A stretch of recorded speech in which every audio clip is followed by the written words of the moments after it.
Hello, ladies and gentlemen, boys and girls. Welcome to episode 156B. We're getting up there. Episodes now, a reminder, can be seen on YouTube at THPN, which stands for the Hockey Podcast Network. Not only check out mine, but Joe Lazito, we had on last week, Coliseum Chronicles, and a lot more can be seen at THPN, the Hockey Podcast Network.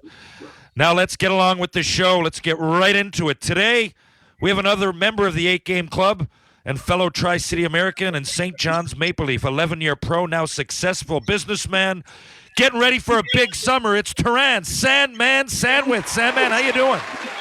Good, buddy. How are you? So you're saying is there more guys in the eight-person club that I'm missing? I don't know. I wonder, we just happened to land on 8 games. Crazy Eights, I still think that's an idea for a podcast. Even if we knock one off once a month and just call it Crazy Eights, it's good enough. But I don't know. Do you know anybody else with specifically 8 games played? We should do a search, though. This is pretty important. Sandman, we should do a search and then just give them all the option to join us on a road trip somewhere. It's just can you join our cult? We're just creating a cult here. Hey, yeah. Isn't there a movie someone searched for people with the same name? Yeah, there's something to talk to. How's everything going? What are you up to? Are you in Toronto, Edmonton? Or are you traveling to Machu Picchu? What the hell? Yeah, I'm in Toronto this week.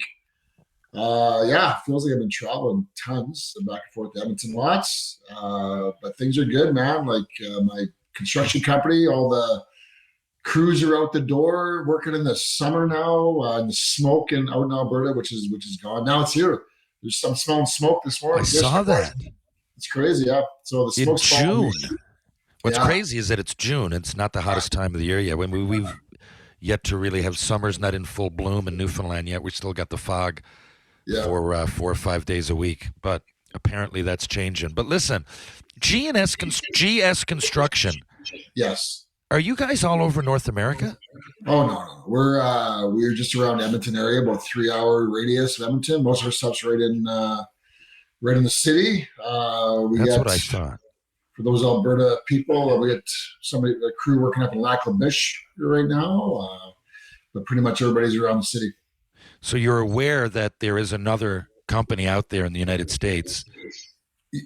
Well, it's funny you say that. I actually have, we have an Indeed website for, people that want to apply to work for us. And I just got this notification, and there was a weird kind of comment or whatever, you can post, reviews. Yeah. And it was this company from India, GS Construction out of India, that kind of got onto our reviews, right? So I had to email them and go, hey, this is a different group. But yeah, I know. Yeah, there's different GS Constructions around for sure. Are you following the playoffs still? I was just thinking, because I knew you were going to talk about this, and I am embarrassed to say I have minus 0% interest in the playoffs. Isn't that just terrible? Because I was so into it, and then I know, but nothing. That's the reason I asked, because you know what I think happens? I mean, you this particular year, okay, I was having breakfast yesterday with a buddy, and he said, well, it's Vegas and Florida. But you know what I think it's more so? It just goes too long. It's June. Yeah. I had no problem with Vegas and Florida. I think it's pretty entertaining, especially the way Florida got there. Vegas got a great team after watching the Vegas or the Edmonton series. Yeah. Well, just even watching the highlights, I'm really, shockingly impressed by Vegas. I'm just see sports highlights or whatever, but the domination, I never would have called that, But no. But I mean, they've got a great team top to bottom. But Sandman, do you think we'll ever go back? I just think there's too many games in this. Say in basketball and hockey. Well, basketball load management is a thing. I think they really have to look at their schedule. If guys just aren't going to play superstars, there has to be something has to crack somewhere. By the way, are you getting feedback? I can hear my voice twice over. I hope it doesn't translate over. Is that happening to you? You sound fantastic. Okay. Your Well, golden, good. your golden voice is just shining through, and there's no I was hoping for good, but fantastic. I'll take, and I won't ask again. But there's 82 game schedule. Okay, it's demanding. It goes further and further. I remember wasn't it only like 20 years ago they were saying it'll never go into June. Now we're like well into June. It's not close to over. It could go another 5 games. Then you're looking, and so your reward. How about if you don't win the cup? Your reward is no ring, and you come back to camp in a month and a half, no break. Yeah, no, it did. Yeah, I mean, if you're getting these notifications now on your Instagram that like 2 weeks ago that the Oilers won the cup in 1984 on this date and stuff like that. Like, yeah, it's crazy how long. It's like a month and a half extended from what it used to be for sure. Yeah, and just I don't know. It's a hard sport. I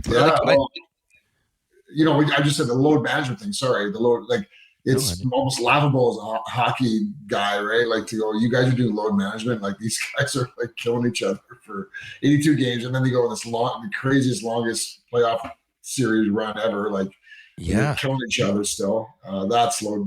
They need load management.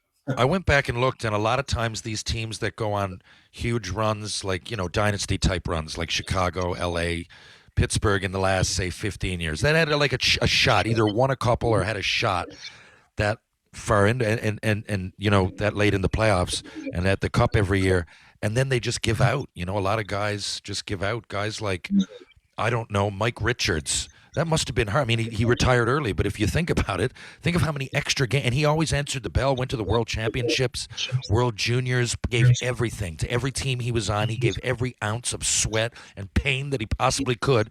No wonder guys are done in their early 30s, right? If you're I never thought about this, but think about it kind of makes it even more incredible what Tampa Bay has done in the last few years, right? To do that back-to-back cups. And they have, again, the Oilers back in the 80s, they were done in May or whatever, right? Maybe beginning of June, end of May, right? And that's a big deal, like having an extra month or 3 weeks to that summer, as you know, right, to get recouped. That's a huge deal. Do you think guys are breaking curfew anymore? And do you remember? Like, I remember just a few times a year. Like, it always ended up being a thing. Like, not that you're in pro, but there's some nights that you need to stay in. And I remember in our era there was some guys that didn't stay in. Do you think that happens anymore? I gotta say no. I mean, there's just. Are you talking about like the Stanley Cup playoffs right now? Or are you talking? I guess I didn't. I'm asking during the playoffs. I wouldn't think during the playoffs, even in our era. I mean, you'd stay in. I don't remember really partying the night before a game, even in the AHL. But just as a rule, like say it's, I don't know, February. That it ends there. Say it's February and the boys are going out. Do you think there's people coming in at 3:00 in the night before a game?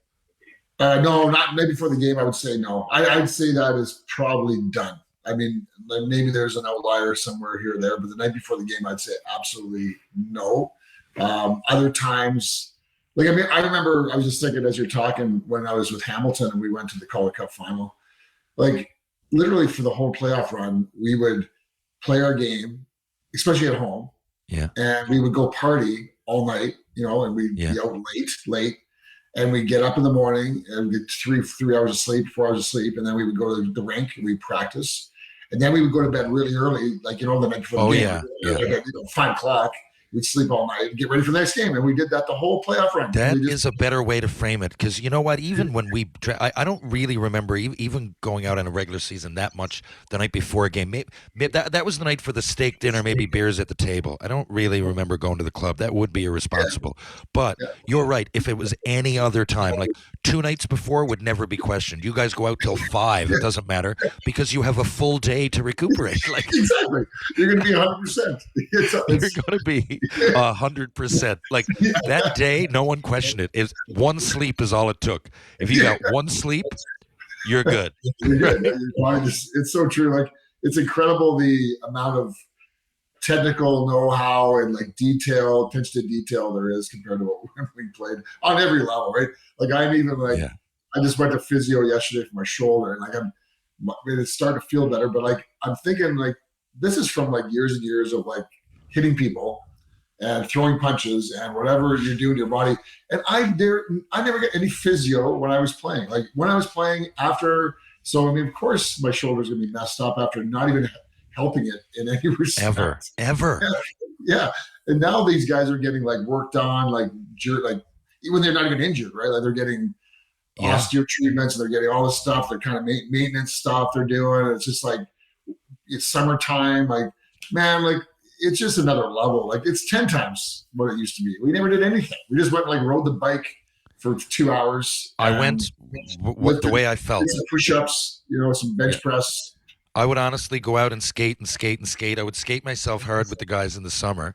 And then, like, I could just judge where my lungs were, and like that was really it. Like, and some working out. But for me, even I remember junior, there was a work, but even in Montreal, but everybody was kind of on the same one. It's not like it was foreign, but I shouldn't have been doing the same thing Valerie Bure was doing. But we just all had a workout package. You know what I mean? Exactly. You know what I mean?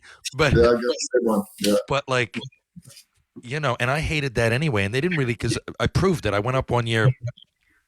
If I had a big upper body, it didn't help me fighting those big guys. I'd rather be kind of fast and be able to use my mobility for the power play and shit. You know what I mean? So I did do a lot of like plyometrics and stuff, but it was really just me judging my strength, like taking my own notes.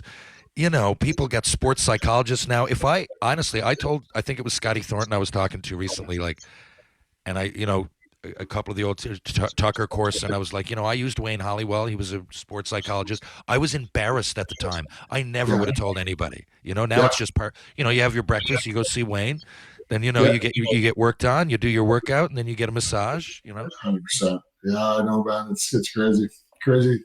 Yeah. So what's going on in your world? I heard you. We're at a little charity event there in Moncton. That was a great time. I'd like to know.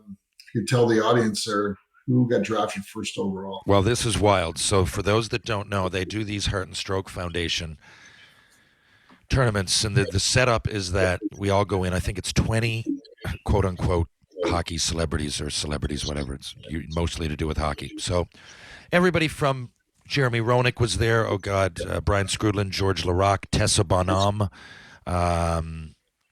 There was a bunch of girls off the national team. God, I forget their names. There was Brian Skrudland, Andrew Shaw, Andre Waugh, like some real established guys. And I've been trying to get on this game for years, but it really is a question of relevance, right? Like, I got it. I was, played 8 games, first round flop for the most part. Got a book out, talk about it, tongue in cheek. I'll speak at your event. I've spoken at the event, but I've never been one of the people that get drafted. So what happens is that 20 teams raise money, and the number one team at this particular event in Moncton raised, I think it was $125,000. So they get to draft first, right down to number 20. I think you got to pay $5 just to get in. So number 20 is probably around 5 to 10 that they raised, whatever. Overall, we raised almost $1 million. It was just shy. So I was hoping, yes, to get drafted at least around the middle. So to prove to these people that finally had me there, Jackson Events, that I'd at least, make them some decent money for the charity and, add to the positive direction and positive vibe that they've been creating for years now. So it just so happens, man, there was a few teams of huge Shoresy fans, and I got picked first overall. JR loved it. He absolutely loved it. He's like, what the fuck's going on? Who's this guy? And we got talking, and I told him about my career and my home and the show. And he'd heard of the show. Denny Savard had seen it, loved the show. I mean, Denny Savard, right? How the fuck do I go into Denny Savard? That's amazing. But it was just a blast, and the team who happened to draft me first, did I mention that?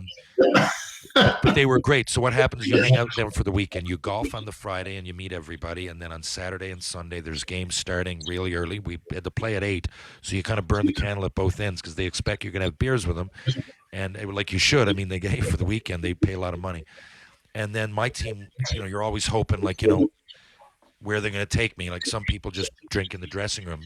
Right here, when it's been over here a few years, you might take them out to see an iceberg, whatever. But my team took me over to their place for a barbecue, some tunes, and there was one of the imports that used to play in Newfoundland here, Nicholas Croft. I'd played with him in Clarenville. He was on the team. So I got to hang out with him. It was such a great weekend. I can't really put it into words, but it was I was hanging out with Matthew Barnaby and Andrew Shaw for the most part. Ali Afraidy, so you can imagine how it went. Darren Langdon. Yeah, that's a great, buddy. Those weekends are fun. Well, they're a good time for everybody. I've often said, Sandman, and I like how you flipped the interview back on me. I'm answering your question here, by the way. I'm rambling. But I find it online to keep up with all the messages is a headache. I go from Twitter to Instagram to Facebook, and I know they're just fans that want to mingle, and I do too, but I find it, what's the word? It's easy to check out online because it just feels like too much of a digital relationship. You know what I mean? Like, I like the humanity of it. So I like going to these things and hearing from people. And for the most part, the people that Jackson Events gets are guys that, probably like to have a good time to some degree, right? So it really is a mesh of positive stories, positive vibes, and it's all about hockey. And it's such a diverse group, man, that everybody's got different stories. They're all from different eras. Ethan Moreau, Oilers fans would know. I mean, it was wild sitting there. Some people got Stanley Cup, some people don't. A guy like JR has been all over the world. I mean, he must have told me 50 stories. I don't think one had to do with hockey. He went on from there, Sandman. He's over in Europe now. He said, I make some decent money and I like to travel, so I'm going to Amsterdam and Italy from here. It's just, I love that, guys, that hockey's the vehicle for all these people. You just see where they landed, Yeah. No, it's very interesting. I mean, you think that you've heard all the stories before and whatever, but it is true when you get around those guys and like just hear different aspects, different stuff. It's just, and as it's just, you think it gets old after a while, but it's crazy the amount of diverse stories and just interesting things that have happened to people, even their hockey careers or after or whatever. And I always love to hear about how they made the NHL. Like, yes. I remember I was actually, as you know, involved with that, the Alzheimer's program tournament in Edmonton for the last 10, 12 years. Which is very similar for those that haven't heard of it. It's very similar. Same layout, right? And Brian Trottier goes there a lot. And again, Brian Trottier is probably the nicest guy you've ever met in your entire life. You'd like forget about hockey or anything else. He's just a complete gentleman, like in all aspects. And he's just one of those guys when he starts talking, you just want to sit around the campfire and just like, can you please keep talking? Because I mean, his family, like, he was a musician growing up. Their family had a band. I don't know if you knew this. Like I did, Sandman. Well, I went. Pause for thought. I went up to Nain, Labrador, Northern Labrador, with him, Ali Afraidy, a few more. When Howard Chuck was alive, we did one. So yeah, and up there was no fucking phone service. So we sat down. It was like a Clint Eastwood fucking movie. We sat down and you could hear the rain coming down outside. And then we looked around and there was no phones and there was candles. And he laid down a beer. The power was out. And I was just like, okay, here we go. And he just went into these stories. Anyway, keep going. Anyway, it's just fascinating to hear some of these guys' backgrounds and how they made it and what happened and and all the adversity, as we all know, everybody deals with the adversity trying to make it to the NHL, and just fascinating what different things happen, different people, different times, and I just love that stuff. It's great. Speaking of that, I didn't even know JR is because he was asking me about, he found it wild that I went out west to play, and I'm from Newfoundland, and I looked. So he played at, like, I think it's called Thayer or Thames Academy, Thayer maybe, in New York. Or in Boston, sorry, he's from Boston. Did you know he went to the Q? He played 29 games in the Q and had like 80 points, or almost. I have no idea, no. Yeah, and then he went back, and he just walked on to Chicago. Well, not walked on, they knew obviously he's a huge prospect, but out of high school prep hockey, and then they sent him to Quebec, because you could do that then. You could send you down to junior, like an emergency basis. Played his 29 games, had his 80 points, and went back up to Chicago. I did not know that part of his story. I don't see Jeremy Roenick as like CHL alumni. I did not realize. Yeah, interesting. Me either. Yeah, absolutely. What a career. And think about that, like back in the day, for the American player to, do what he did. Like, I mean, it's kind of like Modano too, right? Modano played it in Prince Albert. Prince Albert. Yeah. Interesting. Now it's funny. It's going back the other way. So anyway, meaning the USHL is more relevant than it's ever been. And for me, it wasn't even a decision. If you're a hockey, if you're thinking hockey, you go major junior. If you're thinking school, maybe hockey, you go, NCAA, and that's all. Those traditions have been smashed, which is good. It's I think it's never bad to have players with as many options as possible. The only thing I don't still agree with is that you can't play like a game in the CHL and then go to college. You got to take a year off. Yeah, I'm not sure if it's a game. Yeah, I think it's loosened up a little bit, but it's ridiculous. Yeah, the fact that you have to at a young age make a decision like that, it's pretty sad, and I don't understand why. It doesn't make any sense to me. But so, Sandman, I'm going out to Edmonton now. Speaking of these hockey weekends, I'm leaving tomorrow morning at 6. As you know, I'm going out to roast.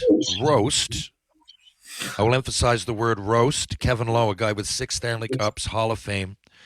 And but by the time this comes out, it's going to be Friday, so I don't mind talking about it beforehand. But you can see why. Now, I have my thing written, but you can see why I might be a little bit hesitant to get up there on stage, given my background, and roast a guy who's almost on the Mount Rushmore of hockey. Yeah, I totally understand. I appreciate it. We had a chat this morning here, but I think you'll find. Well, I mean, I did it last year, as you know, because you like the reason why you're doing it. I think a big reason is because Kevin Lowe was at the roast of Joaquin Gage last year. Now, this is an event that's raising money for kids sports, which provides underprivileged kids with equipment and stuff like that. So it's an unreal charity. Thanks for saying it. Unreal. Yeah. It's one of my favorites. So, GS, our company's sponsoring it. We're gonna have a table, guys that you'll know a lot of them, and but I can't be there, unfortunately, which sucks. I'd love to be there because then you could you could at least roast me a little bit. You wouldn't have to worry about that, Yeah.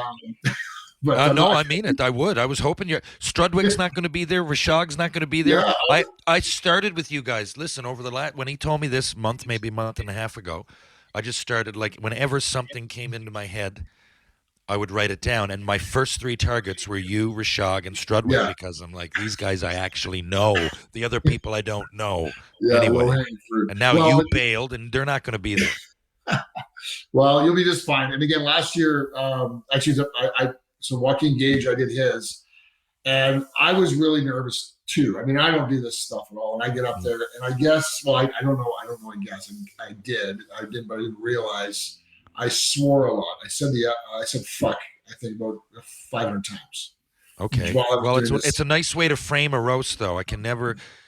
Too many F-bombs normally is noticeable, not at a roast.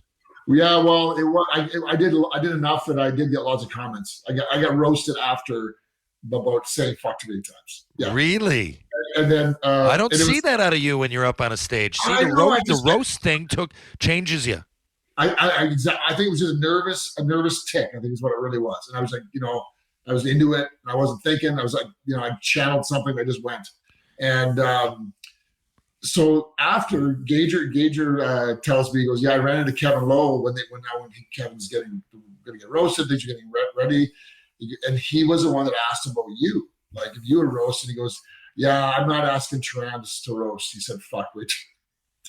Wow. You know what it is? I'm serious. I'm guilty of this too. I told you, I won't get into the whole story, but in 2016, well, you came to my first stand-up show ever, right? In Yuck Yuck. I was there, yeah.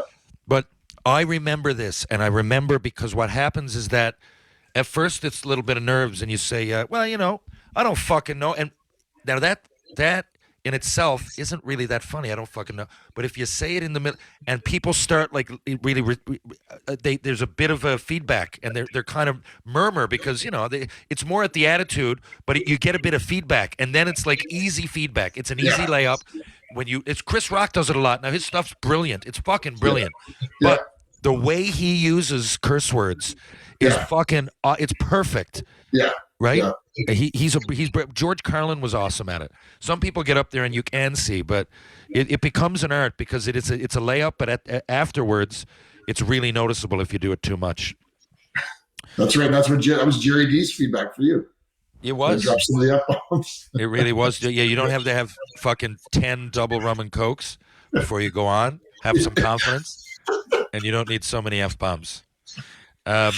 Sandman, one of those years you played roller hockey. Those that don't know, roller hockey international.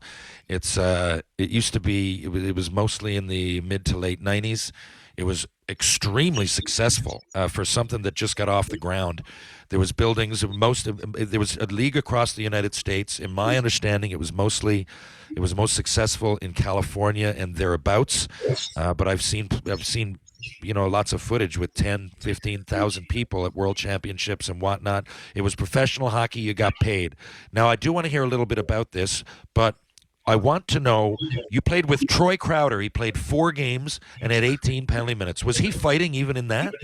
No, he wasn't fighting. No. Okay, so he just couldn't keep up and was hooking and holding. Yeah, he didn't. Yeah, he was not a great player. Not that I was a great player either, but I've got a great Troy Crowder story of that. If you want to hear it. And when I say he couldn't keep up, I played against him when he was in shape. He fought. Let me just say that to everybody listening. He fought Probert to some great fights. I played against him at the tail end of his career. To go down because he only played 4 games, and I'm going, someone like that just played, it would probably be hard to keep up right off the bat, me included. Go ahead. Yeah, no, and yeah, I'm not sure would have been. I was 23, I think, at the time, and Troy would have been at the end of his career, so he's in his 30s, mid 30s, or something like that, right? So yeah, I think he was just there, kind of like all of us were kind of there having fun. Like we're in California, living in LA, playing roller hockey, living down by Manhattan Beach. Just having. How did you get the invite? So I got the invite through Jeannie Buss, through Rob Hartnell, actually.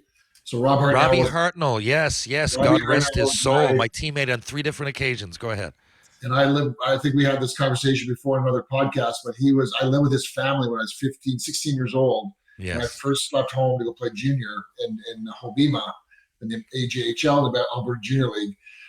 So fast forward, we became, I was like a third son to the Hartnells, and at that time, and he goes on. He's playing the East Coast League, and he's playing summer hockey, roller hockey. And I playing Kansas City at the time.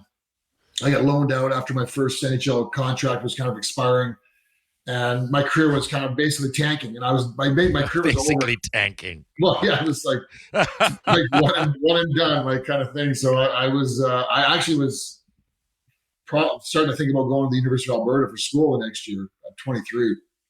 And wow. Yeah. And so I was playing Kansas City, and I basically was sitting out. I wasn't even playing. I got loaned out there, and I didn't play one game in the playoffs. And so I'm basically the last hurrah. I'm just out partying and having fun. It's just whatever. Didn't give a shit. And Robbie calls me and he said, "Listen, we need another defenseman for our roller team. You got to come out." And I was like, my ego was, you're young and dumb at the time. I'm like, well, I'm a second round draft pick. I'm not going to go and play roller hockey. That's for chumps. Yeah. Kind of like basically is what I was thinking, right? And I would have been thinking the same. It's probably why I didn't go. I remember being offered. Go ahead. So at the time, Jeannie Buss owned the team. So Jeannie Buss, like yes, folks, Los Angeles Lakers, Jeannie Buss. Like obviously, Jeannie Buss is an incredibly successful businesswoman, chairman of the Lakers, owner of the Lakers. I think she's on one of the chairmen of the NBA. And at the time, her dad was president of the Lakers, wasn't he? Jerry Buss. Yeah, Jerry Buss. And so she worked with her dad. If you ever watched the show on HBO, which is incredible, I can't remember the name off the top of my head, but I saw unreal. It's an unreal. I didn't even know half the stuff. As far as behind the scenes documentaries go, it's fantastic. It's just unbelievable. And again, I didn't know half of what she had gone through growing up and whatever. But so she's an incredible woman. So she had just been in Playboy at the same time that this was going on. And so he kept phoning me and I go, no, like again, no cell phone. So I get a message to the hotel. No, I'm not going. This happened 3 or 4 times. I show up in my hotel room one day and there was a package there for me, and it was an envelope, and I opened the envelope up and I open it and it's a Playboy. I'm not lying to you. And I wish I would have kept it. there's a sticky note on the Playboy, and it says, "Turn to page whatever and meet your new owner, Jeannie." So Jeannie had sent me this message. And again, if you watch the show, like again, like super like badass, like she's like looks all cute and pretty and nice and all that stuff, but like she gets what she wants, right? So she was like, she sends me this thing. So of course I pick the phone up right away and I tell Robbie, I'll be there tomorrow. Basically. What did you do with it? I don't know what happened to it exactly. What can you eat? That would be a fucking museum worthy now. Exactly. I mean, she was always a great girl. She came I met her too when I played in Long Beach and Colorado Springs. I don't remember the exact times, but there was 2 or 3 year period that I played in California quite a bit. It might have been after St. John. I mean, you might have orchestrated. I don't really remember. Yeah. But her and her friend Stacy, I hung out with them a few nights. She got me into Jay Leno. I went up. There was a guy on my team, Robbie Gordon, from Vancouver. And Robbie was playing. I played 1 game in Long Beach. After that, I would come back and visit when I played for Colorado Springs or Boise against Long Beach. But I played 1 game for Long Beach back when they were in the IHL. And I was there for like a week. It was right before I came to St. John's. I was trying to figure out where to sign. And Glenn Stanford was doing a deal here. Because remember, I wasn't with the Leafs, but there had to be room for me on the team. And I was kind of waiting. So anyway, they got me up. Me and Robbie, I just asked. They said, you got a lot of pull here. I'd love to see Jay Leno. And that night, she's like, well, if you leave right now. And we went up. And dude, I can't remember his name, Seth somebody. He's the son on Austin Powers. Seth Green. No, not Seth Green. Seth. God. Anyway, I know I can see a picture of him. Yeah. Whatever his name is, we stopped in right before we were having dinner at this big table. It was a nice Italian restaurant. Me, Jeannie, Stacy, Seth, whatever. Dion Darling was there. Robbie Gordon, and then we went over, and it was Nicolas Cage was on, and Natalie Merchant was the guest. Yeah, it was awesome. It was a great time. Are you glad I hijacked your interview? No, it's good. Anyway, I went out there, and so the Troy Crowder story, I get out there, and it ends up kind of falling apart. Like, I think I was pretty bitter from what kind of happened with my, pro, like my 3 years pro. What happened? I got dropped by Philly, and a whole bunch of stuff happened there. So I was pretty bitter, and I got injured. I separated my shoulder. And then I was really kind of, I was kind of being a bit of a dick. Like I was kind of like, I better get paid still. I better whatever. So anyway, Jeannie ended up like hating me like by the end of the summer. Right. And so I was getting ready to leave. And again, they put you up in a nice place and you're treated well and whatever. And like you said, we're playing in front of 15,000 fans and it's like, it's good. Right. So I was getting ready to leave and I just thought, I don't know what hit me at that age or whatever, but I was like, I got to go apologize to Jeannie because she didn't really do anything to me, and everything she said she was going to do, she did. And so I go walk up the Forum, and again, if you watch the show about like the old room or whatever, the office up in the Forum, I go up and like, hey, can I see Jeannie? And so walk in this big room. There's this stereotype big desk sitting in the back of this big room. Jeannie's sitting behind this big desk, and Troy Crowder sitting. Because they started dating, so so when Troy went there, he started dating Jeannie at some point. So Troy's sitting at one of the toughest guys ever played in the NHL. Yeah, he's like 35, whatever. I'm 23. I'm just like holy like legend, and Jeannie Buss legend. So I'm like stammering my words with this guy. I don't know. He's probably wondering why the hell I'm up there. Right? And. I just apologized to Jeannie. I said, I'm really sorry. Just like it's my thing. I had, been kind of lots of stuff's going on in my career. So I'm a little bitter and whatever. I really apologize. You've been nothing but nice. So, did the right thing.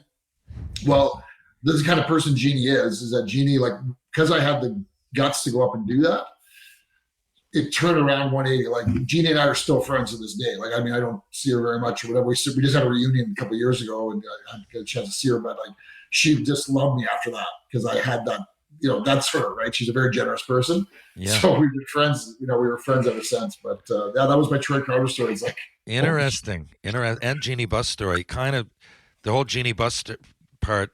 Maybe you should rethink the name of that story, the Jeannie Buss story. But with Troy Crowder, special feature with Troy Crowder. Yes, exactly. Well, you brought Troy Crowder up first. I did. I certainly did. And you know what? I'm just joking. Troy, you know where I saw him last? A few months ago in Sudbury, walking out of the rink. Yeah, because he's from Sudbury, and he was playing pick up with the guys. That's right. I met him the first time at the Juno Awards were here, and he knows Jim Cuddy. Yeah, that was it. And we, needless to say, we told stories, had some beers. God, he's got some great stories. All those guys from that era. Oh. Light the lamp during the hockey playoffs with DraftKings Sportsbook. Right now, new customers can make a $5 bet and score $200 in bonus bets instantly. Download the DraftKings Sportsbook app and use promo code THPN, as in the Hockey Podcast Network. That's promo code THPN, only at DraftKings Sportsbook. Gambling problem? Call 1-800-GAMBLER. In Massachusetts, call 800-327-5050 or visit gamblinghelplinema.org. In New York, call 877-8-HOPE-NY or text HOPE-NY. In Kansas, call 1-800-522-4700. On behalf of Boot Hill Casino and Resort. 21 plus in most eligible states, but age varies by jurisdiction. Eligibility restrictions apply. See DraftKings.com/sportsbook for details and state-specific responsible gambling resources. Bonus bets expire 7 days after issuance. Eligibility and deposit restrictions apply. Terms at sportsbook.draftkings.com/hockey terms. This question comes from Phil in Quispamsis. He simply wants to know the weirdest stick. Who had the weirdest stick that you ever played with? I'm trying to think. There was a guy named Alexei Loikin, and any of my ex-teammates would laugh. His stick was just, it was almost like, I won't say belly button, but it was almost like lacrosse. It didn't go past his sternum, and it was straight with a little, if there was any curve to it at all, it curved the other way. He liked a little tip on the end of his stick for when he took backhands. That's probably the weirdest, but no one knows. I'm doing the hockeydb.com here because I gotta remember this guy's name because you would know who this guy is. But the one of the weirdest ones was Kyle Reeves. Really, big time scorer, Tri-City Americans. Tri-Cities. That his stick was just like the curve on that thing was nuts, right? Like a boomerang. Like a boomerang, yeah. Because I only said that because in my head I see the highlights of him going up top titty, and it's like he didn't need. It was almost like Ovechkin shoots it. It just, you don't need that much time and space to get it off.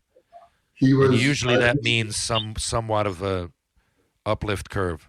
He was unreal. I'm trying to. What's this guy's? You would know this guy. Played for Anaheim. Where'd you play with?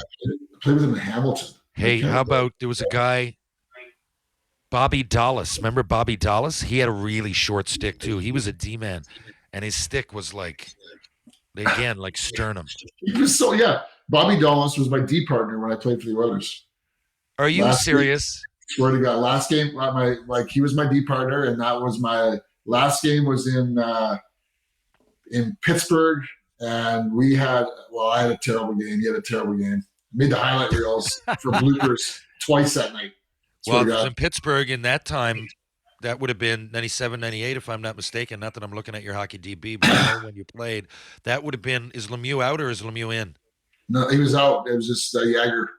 Okay, yeah. It was just Jagger. Just Jagger, yeah. Just Jagger and Ron Francis. He didn't score me, but But Rob Brown did. And I see Robbie now, he's from Edmonton, so I wanted to. Rob Brown is a character. I met him out at that Alzheimer's thing a couple of years ago. The guy that's sticking up here is Oleg Tverdovsky. Remember that? Oleg, I know. He played in the Western League. Came over and played in Brandon. Did he play Brandon? Yeah. He did. Oleg Tverdovsky. He was a huge pick, a year older than me, I believe, was 76. Well, I didn't realize he was with IMG. Like I said, I had. He's actually Ukrainian. He's from Donetsk. I didn't know that. Well, there you go. You learn I thought he was every Russian. day, but he came over, right? He was in Brandon. Am I wrong? Yeah, he had like a wedge. He just had this like straight kind of blade with a wedge, and it was. Remember back in the day, like now it's kind of common to have straight blades, right? Like, but back then we all had curves, right? We like the back. Was that the case? No, I know what you mean. Was that the case when you played like Oleg Tverdovsky, like just like Brandon, didn't know he was coming, and then just like in 1 week they sent him there. Darren Quint, remember Darren Quint? Yeah. I think he's the NHL record for quickest 2 goals because he went in off the partition and it bounced into the net. He played for Seattle. Me, BJ, Young, Brent Ashcroft, Brian Boucher, like all these players would come from all over and find their way into the Western League through some loophole. Like me, I mean, I'm the only Newfoundlander to play out there. They figured it out for me. Were there guys like that when you played too? For those, one point of reference, Sandman came in I was coming in and he was leaving, so 5 years difference. Yeah, it wasn't as prevalent. We never had any Russian players. It was just before. If you think about the era that you and I were in, I was just at the beginning when guys started coming over. Like I was like Peter Nedved was. He defected to do it. You're right. Right. So that was my era, and he was in Seattle. He had a defect, but by the time Russian politics too. The policies. Sorry, go ahead. Well, I was just saying, when I was 20, I turned pro in Hershey. There were guys that were coming over, like. There was Russian. We had Russians on our team. Couldn't speak English. I mean, it was crazy back then because guys. Now it's normalized, right? And now there's support systems and stuff like that. Our guys come over more prepared, like speak English. It was right after the Iron Curtain came down. These guys like coming here with like grocery stores with shelves full of food, and in Russia it was like bare shelves and lineups, right? Yeah. So these guys had no idea what like the culture shock was crazy, right? Yeah. You're right. That's a good point. I remember being the first I ever heard of it was Nedved. We went to the Seattle Thunderbirds. Yeah. I think he was at the Max tournament in Calgary. Yeah. I remember seeing it on TV when I was like 10 years old. I'm still looking at it, and he's out there dominating the midget tournament. And then all of a sudden he's defects. He plays in Seattle. A few years later, not even maybe Bure came over. For me, all those guys. I mean, the most impactful import was it was my last year, and I think it was only 2 games we played against him, but it was Zdeno Chara. He came over. Yeah. So in a calendar year, the Prince George Cougars had Eric Brewer, Surrey, and Chara. It was really hard to get open, like to dump it in. And I know, and not to mention, they always had big guys. It was like the Johnstown Chiefs and the Miners. They were going off that. Prince George are like, we're north, we're tough people, we're going to have a team like that, Yeah. Who would have been the toughest team when you played? Say in your last year in the Western League. Because it was a bunch of fucking monkeys, man. It was a zoo. It was a zoo. Because of you guys, Sandman, because of you guys and your era, we were never allowed to warm up with the other team because there was too many bench brawls before the game started with you guys. We weren't allowed 10-minute misconducts, and like you guys just obliterated. I mean, Kerry Toporowski had 515 without tens. Yeah. The whole game changed because we were left with the mess that you guys created. Yeah. Check out Seattle Tri-City stick swinging incident, folks who haven't seen it yet, and go from there.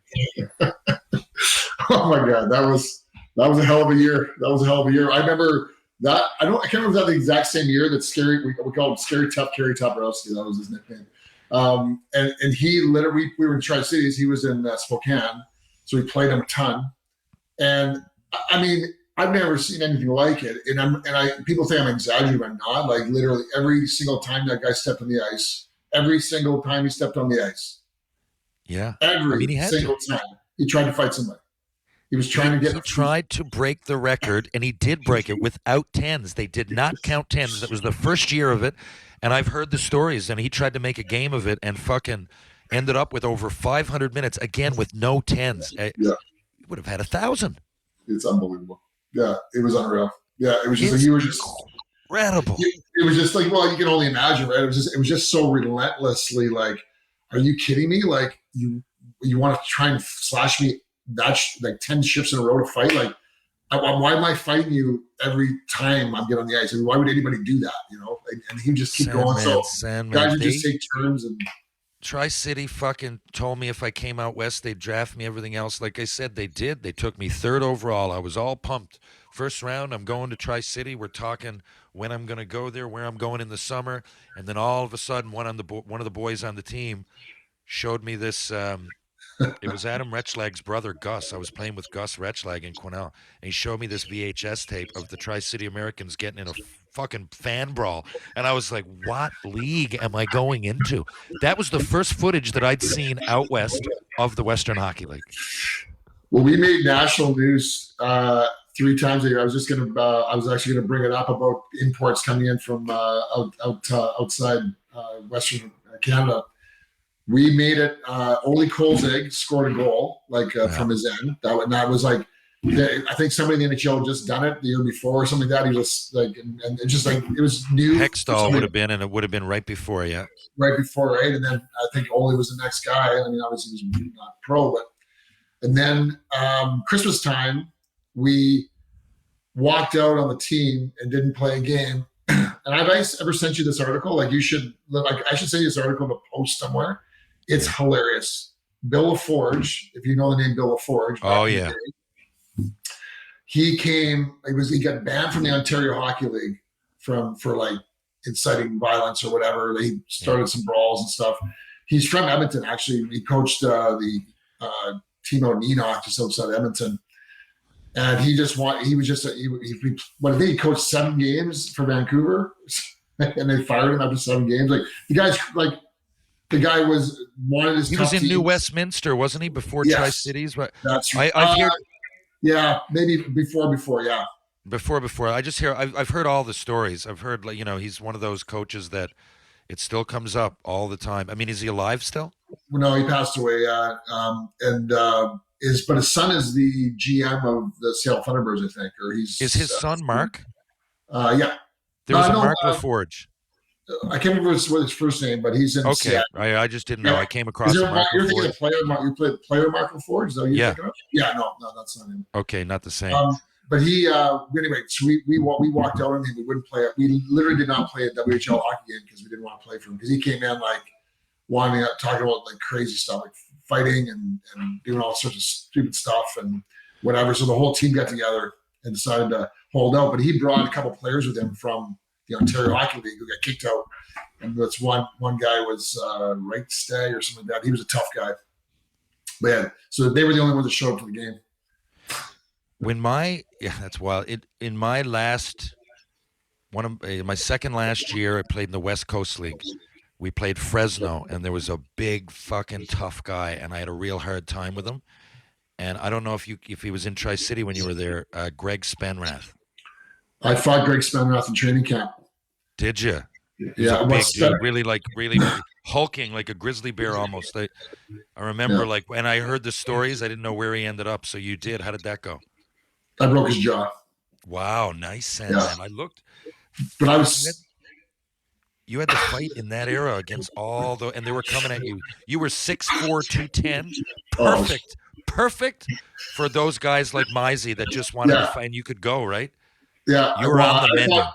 I fought Mizey probably maybe a dozen times.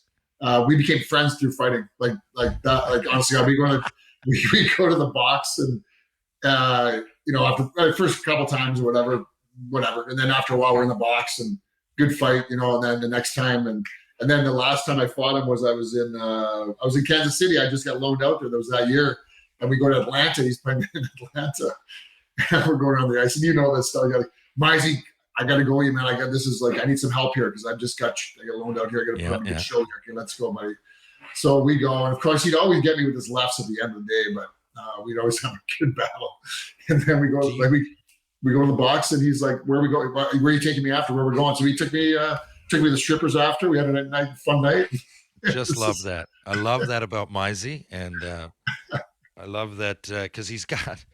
Mizey's sober now. I've had him on here for those that are living under a rock. The book is Painkiller, and I'm really glad that Mizey can put it behind him and talk about it, because some of those stories were wild. They involve booze, and some people you don't want to. It's kitty gloves, but with him, it's great. He'll talk about it, and he was that kind of guy anyway. Like I remember playing against him on the ice, and just getting the feeling like deep down he's a real good guy, you know? Yeah. Like when Yeah. Mizey was happy, everybody benefited. Yeah. Right? Yeah. Everybody, come on to my place in Sylvan Lake. Come on, you know, he was an addict, but he was such a giver that you just threw him a bone every time. Well, it's so true. Like he was never. The funny thing is, man, I say this all the time. Like Mizey's from Edmonton, so then I've seen him at the bars in the summertime. So we party together and this and that. And not once I heard these stories while we were playing, like these legendary stories that he get himself into, and then he'd be in the substance abuse program and this and that. I'm laughing about it now, but no, well, he laughs about it. You know, like, some of it's funny. He's good. I mean, life's life. It's just crazy. But I think you're right. Like I think it was like he just wanted to have fun. It was just there was nothing dark about it or anything like that. I mean, maybe there was. I mean, but just people think he was out starting fights and stuff. Right? That was the last thing he was doing. And the funny thing is, and I don't know whether he sensed that from me or whatever. Like I was never into that stuff. He would never bring that around me. Like I never saw him do it. Me neither. Saw him asked to do it. I never whatever. Like so that's the funny thing too is like I hear these stories. And I go like, that's not the guy that I know. Like, I mean, he's just a fun guy, likes to party. Like, he's like us, you know? Took the words. See, I would go to Edmonton in the summer before I knew you. I would hang with Surrey, and Surrey was with him a lot. And whether it was Cowboys or what was it, Esmeraldas, Ezzies? Well, you go to Ezzy, send draft Tuesdays, and you might go there. Maybe you pop down on Wednesday down to like Cowboys, and then Thursday you'd have to get Barry Tees, Barry Tees. Oh, that was good. The Iron Horse. The south side, you got to hit all those ones. Hey, that was it. My experience with Mizey back then was exactly at those places, and it was always like fun. But anyway, and he is fun. I'm going to see him on Friday. I can't wait.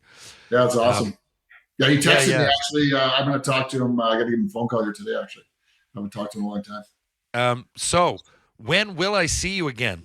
You're going to Machu Picchu, right? You're going on that trip. But for those that don't know, I'm going with Penny Lane to Montreal. Find myself. Yeah, I'm going to go find myself. And it didn't work out with us, but we'll figure it out another time. Oh, we'll do. And then I am going to be in St. John's on July 28th to the 5th.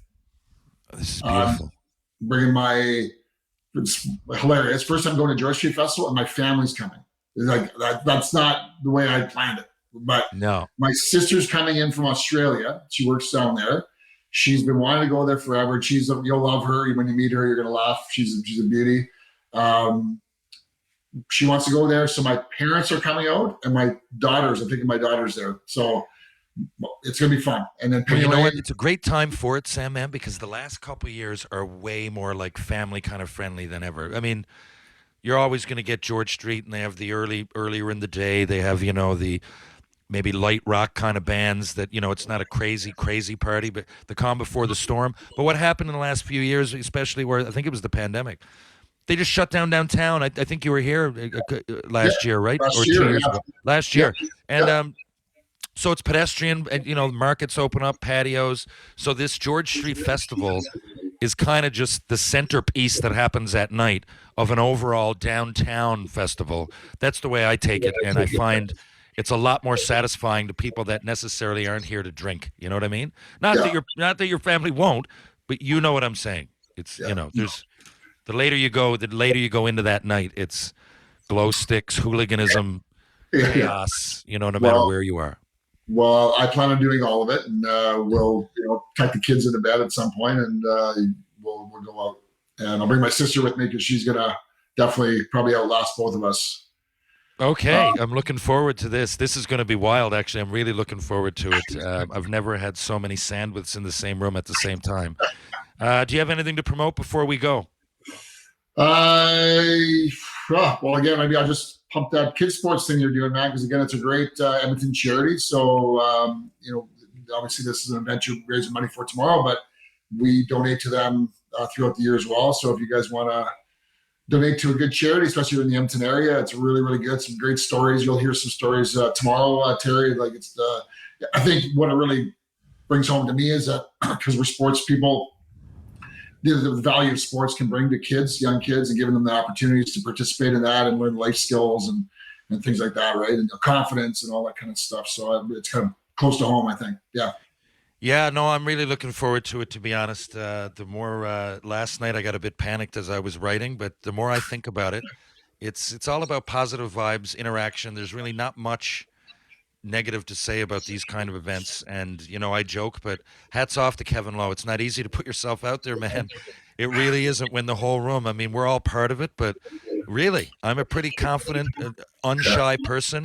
And I don't know, he's going to hear a lot that night, and it takes a lot to do that.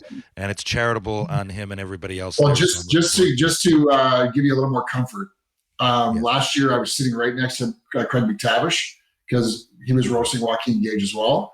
Yeah. So everybody that got up there, as you know, roasts everybody else, there's a little roast. And I mean, the stuff that was being said about Mac T, and I could hear, he was sitting right next to me, and he deadpanned it, like he did not react to anything, but he would grunt. And I was the only one that could hear him. Like, so somebody would just rip him about like what a terrible coach he was, or GM, or like really bad stuff. And he just go, like, that's all he would do.